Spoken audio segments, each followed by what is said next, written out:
సీమ నుంచి పారిపోయి వచ్చి ఎక్కడో బతుకుతున్నాడు. వాని ఆచూకీ చెబితే 10 లక్షలు ఇస్తాను. అరేవా బాగున్నాడు హీరో లెక్క. ఎవరయ్యా నువ్వు? కోస్తా కుర్రోడ్ని, తెలంగాణ చిన్నోడ్ని, రాయలసీమ ముద్దు బిడ్డని. వాడిని మేమే చంపాలి. నన్ను కొట్టాలని చాలా మంది చానాళ్లుగా కలలు కంటున్నారా.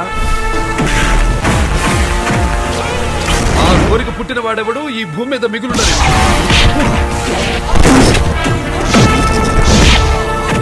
ఈ ముగ్గురిని ముంబైకి తీసుకెళ్లి అమ్ముకోవాలనుకున్నారు.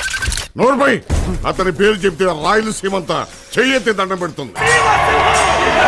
పేదలు అతని దైవంగా కొలుస్తారు. శత్రువులు అతని పేరు చెప్తే చాలు గడగలాడిపోతారు. అతను రాయలసీమ సింహం సమరసింహారెడ్డి.